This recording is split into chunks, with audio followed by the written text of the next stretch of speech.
Hi, everyone. It's so lovely to have you all here on this Zoom. Thank you to Black Lawrence Press for this gorgeous chapbook, amongst many other beautiful books by writers who are here. Carolyn, that was such a beautiful reading. I'm going to try to respond to it as much as I can um, with poems from here. It's interesting you ended with so many things to say about the kind of violence that intersects with education and pedagogy all the time and ad nauseum these days. Um, and I think my first book maybe speaks to it more directly, but it's that time of year for me. My book is, like all things I do, very Jewish and very queer. And it's almost Passover. So one thing that this book is interested in and is born from is a precursor to some of this violence, which is the kinds of Nazism and neo-Nazism that started to rise again during my lifetime, which I think horrified my grandparents as they were starting to get older. So I'll read a few poems from here that speak to that intersection as an American Jew of my generation, living through some of the rhetoric that is coming up now. This poem is about the first time I actually was traveling to Greece. My mother's family are Sephardic Jews from there, but you kind of can't get to Greece without going through Germany. And this is about what happened flying through there unplanned when I was much younger. Inheritance. In Frankfurt, a part of you you've never met rises through the spine and locks your jaw. Someone at the airport will know who you are. You look down at your passport, certain that by some act of the cosmos, the name will read Aliza Tesvia, but it does not. It says America and Chicago and Lisa and many numbers on the passport. The walkways of European airports are endless and windowless. What if in the maze you walk through your gate and find yourself on a train? I cannot remember what my nanny says about schmaltz, how long to leave the brisket in the oven, or the prayer for the dead. All your life's inheritances in the form of things and lessons. But no one told you about this one here in your throat, this anxiety. How can anyone live here now? How can anyone think this happened a long time ago or never at all?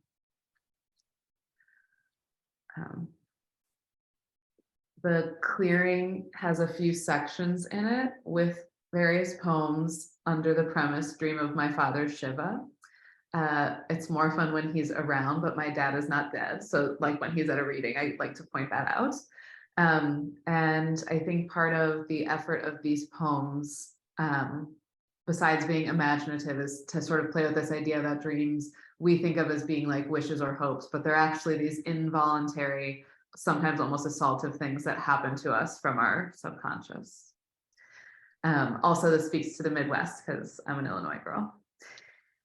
Dream of My Father Shiva, Lake Michigan, 1963. I pull a body out of the lake and it's my size. You are completely dry. I drag you across the beach by the right arm and right leg. I bring you to the Shiva house. It's easy because you grip my hand. I don't have to do all the work. Your other hand is missing fingers. I trawl you back to the lake to find them. Your freckles enumerate and cluster, constellations, little myths I flick off your skin like sand. The sand dissolves into snow, which turns to ice. I slide with you, ice skating children playing on a snow day. Faces of the family around the Shiva table, seasons later, years later, waiting for us to return from this desert of ice. The hours, they come as an urn to put you in. You do not fit anywhere else, the mind, the house, the vase. I am not prepared for the change. When the grip tightens and then slacks, it's winter, it's summer.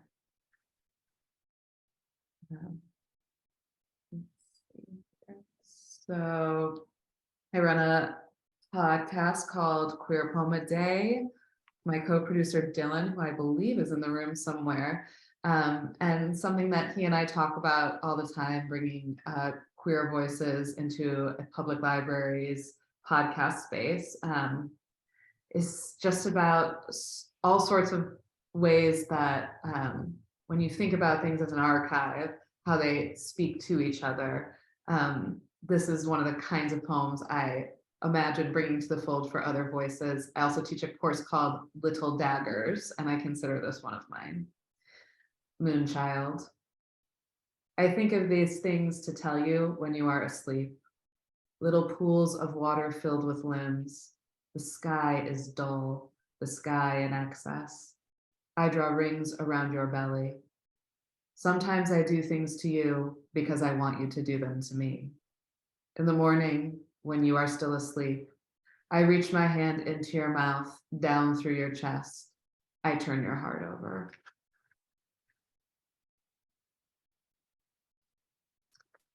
Let's see, spring is here. This is where this one is. It's so hard to get used to having an actual object instead of loose pages here. I'm just still getting used to where everything is. This is a poem I wrote many moons ago when I still lived in Boston, next to the most beautiful little unbidden park between BU's campus, like between Comm Ave and Brookline, a little bit north of campus. And there were just all of these distinct trees that were brought in from who knows when. There was no signage or anything. And this is a poem about watching them bloom the first time, the first spring that I lived there. In response to trees. In winter, I knew them all as one dead thing, but now I love to watch them blossom.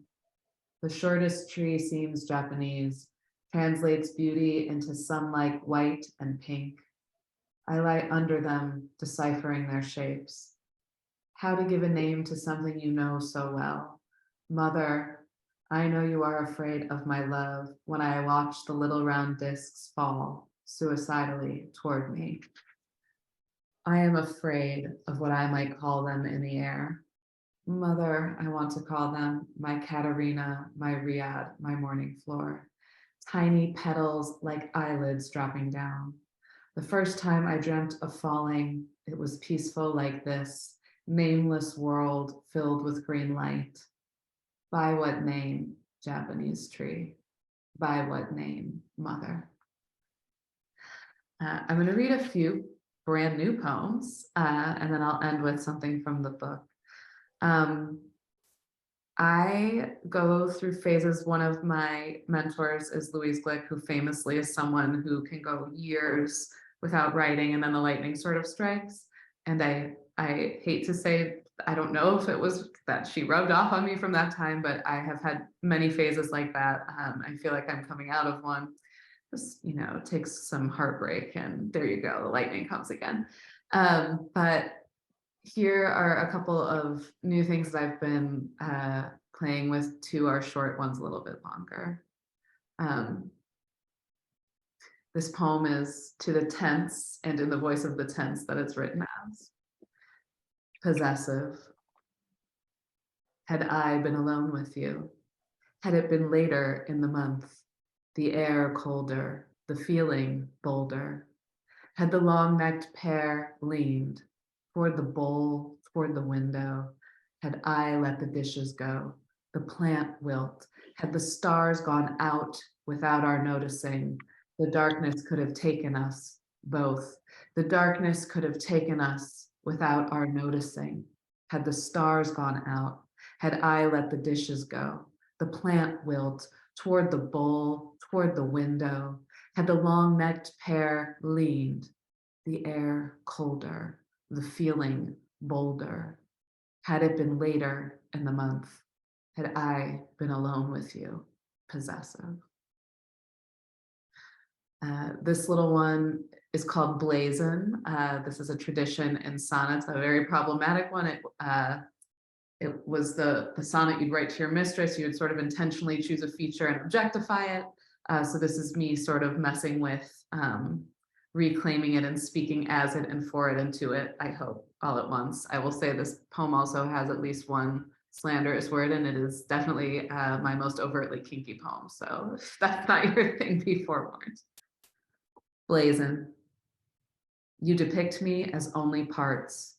My throat when you choke me, my ass when you want the sound of your hand, my hair when it's in your way, my pelvis or my leg, though it's you who begs, pounding me even when I play bitch on your lips. The text that makes you make me this way, my wrist when you need me to stay right here in parts. My breath increases and restarts, my moan inside me still mine, until you release your hold or I fold. Carolyn's first essay spoke of so many amazing things. I wanted to, in the candor of Mary Oliver, who is, I think for many Americans and for me as a lesbian, like one of my very, very deep touchstones, American Primitive, changed me to my core. Owls and Other Fantasies is probably my other favorite of hers. And these are new lines that I wrote a few nights ago about this time of year, and it reminds me of her in some ways. Spring owls. It was like watching a bad and predictable play. The first act thrilling, but by the end of the second, A wants nothing to do with what she wanted at the onset. Spring owls are here, even in the light. Are they up early, or have they stayed too long, like I have, over and over, hoping not disappearing would make a difference to someone else? Besides me, who hears it? This call to lateness, to the pre-dark. It would be much simpler, the dark. Let me not squander this dark. The owls are out early. The nocturnal now belongs to me. To be of the night as only interval. Just as this night is only time between 2 days. It only took 2 days to be regarded a certain way. 2 days, 2 acts. When we say night and day, we mean constantly, all the time. A is nightless, night and day, lightless, night and day, at least at this time of year. I don't mean that. Of course there is light, except for those of us for whom it is lightless.